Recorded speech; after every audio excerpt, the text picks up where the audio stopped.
Have you ever wondered why human beings eat bread? Most people assume we settled down, built farms, and then finally figured out how to bake a loaf. That story feels logical, clean, and completely wrong.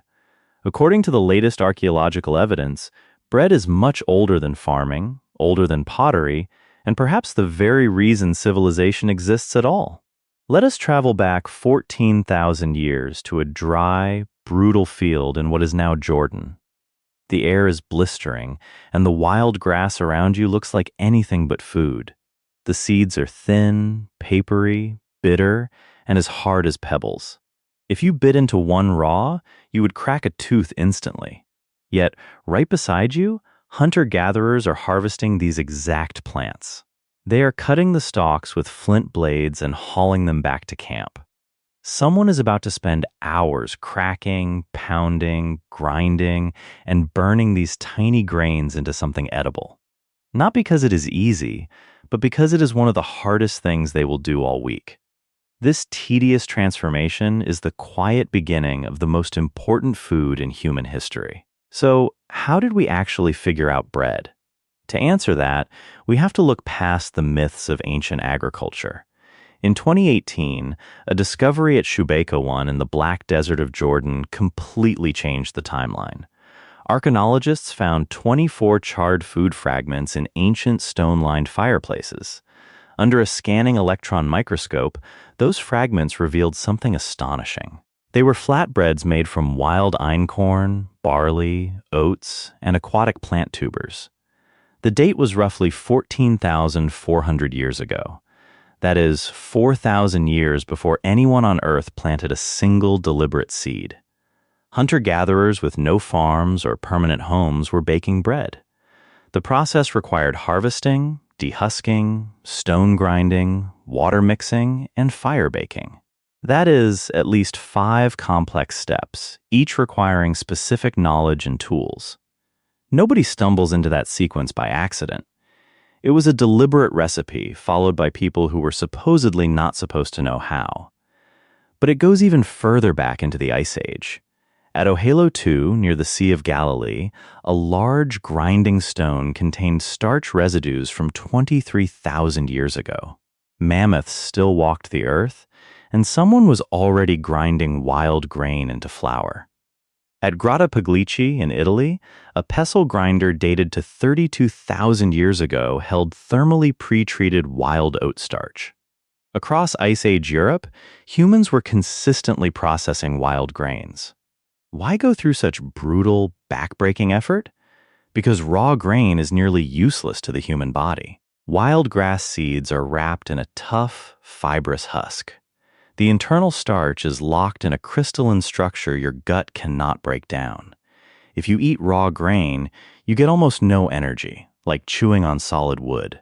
However, if you crack the husk, grind the powder, and apply heat, magic happens. Heat gelatinizes the starch, unfolding those structures into forms your digestive system can absorb. Grinding and cooking is not just food preparation. It is a chemical hack. It unlocks hidden energy that your body could never reach otherwise. Consider our biology. Compared to other great apes, our digestive tract is remarkably small. We traded gut size for brain size during human evolution. That is a terrible deal if you eat raw plants, which take forever to digest.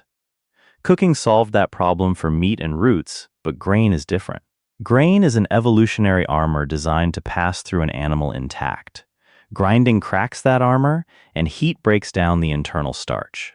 Later, fermentation reduces anti-nutrients by up to 70%, making vital minerals like iron and zinc available. Your gut did not evolve to eat grain, but bread made grain edible anyway. Bread became the ultimate lightweight fuel for a walking species. It was portable, storable, and calorie-dense compared to rotting meat or bulky fruit. So, if bread came long before farming, did the hunger for bread actually cause the agricultural revolution? Making bread from wild grains was a nightmare of manual labor. Yet, the product was extraordinary. Dense, storable energy fit for feasts and rituals. At Gobekli Tepe in Turkey, built around 9500 BC, Massive ritual complexes show evidence of heavy cereal processing. People gathered in huge numbers, creating social pressure to secure a reliable supply of grain.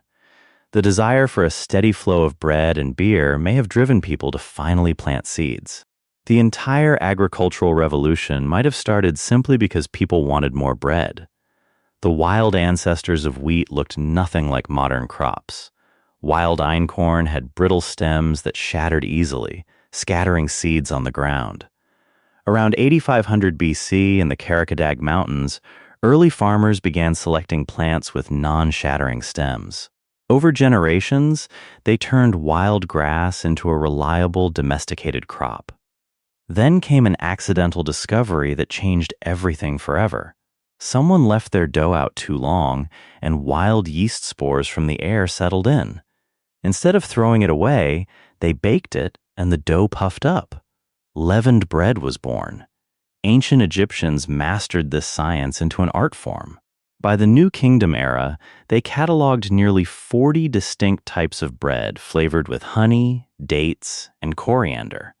Bread was so central to Egyptian society that it functioned as national currency. Pyramid builders at Giza were paid in rations of bread and beer rather than gold coins. The pharaoh was viewed as the chief baker, and his legitimacy depended on keeping the ovens running. Interestingly, bread and beer were practically the same invention in the ancient world. Both started with grain, water, and fermentation. Coarse loaves were crumbled into water to start brewing beer, and yeast foam from beer was used to leaven bread. They formed a single, circular system of survival. In modern times, scientists even extracted dormant yeast from 4,000-year-old Egyptian vessels to bake a historical loaf. Yet, this ancient luxury came with a devastating physical cost. Bioarchaeological studies reveal that early grinding was done overwhelmingly by women. Skeletal remains from sites like Abu Huraira show severe toe arthritis, collapsed spines, and arm bones dense enough to rival modern Olympic rowers. The bread that fed early civilizations was literally paid for with human bodies. That brutal physical toll drove innovation. The rotary quern introduced spinning stones instead of back-and-forth grinding. Later, the Romans revolutionized production with water-powered mills like Bar Beagle, producing tons of flour daily. Romans also weaponized bread politically through the famous concept of panem et circenses, or bread and circuses. Free grain distributions kept urban masses fed, stable, and entertained. Bakers in Rome were tightly controlled state guilds, and monuments like the tomb of Marcus Virgilius Eurysaces celebrated the immense power of bread.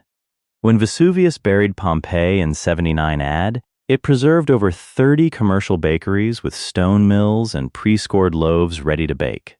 Bread was the undisputed main course of the entire Roman civilization. Across the globe, every isolated culture discovered the same universal truth. Corn tortillas in Mesoamerica, injera in Ethiopia, naan in South Asia, and pita in the Middle East all share the same logic. Grind the starch, add water, apply heat. Bread is a convergent invention, much like the independent evolution of eyes in nature. Our very language carries this legacy forward. The English word companion literally means someone you share bread with. Lord derives from an old term meaning loaf guardian, and lady means loaf kneader. Religion, too, absorbed bread into its deepest rituals. Matzo in Passover, the Eucharist in Christianity, and profound cultural reverence in Islam prove that bread is more than mere sustenance. It is the symbol through which the sacred enters everyday life. When bread failed, governments fell. In 18th century France, workers spent up to 88% of their wages on bread. When crop failures spiked prices in 1789, it triggered a revolution that shook the world. Even writing systems like Sumerian cuneiform were born in grain warehouses to track barley inventories. In the modern era, industrialization transformed the craft. In 1928, commercially sliced bread debuted in Missouri. Later, the Chorleywood process replaced long fermentation with high-speed mixing, turning baking into a fast manufacturing line. Today, massive automated factories produce loaves in under 3 hours. Yet, the core equation remains unchanged: ground seeds, water, and heat. From this simplest combination, humanity built agriculture, cities, empires, and written language. Tomorrow morning, you will likely eat bread without a second thought. You will not remember the 14,000-year chain of human effort or the ancestors who traded their bodies to grind the first flour. You will simply eat. And that, perhaps, is the most human thing about bread of all.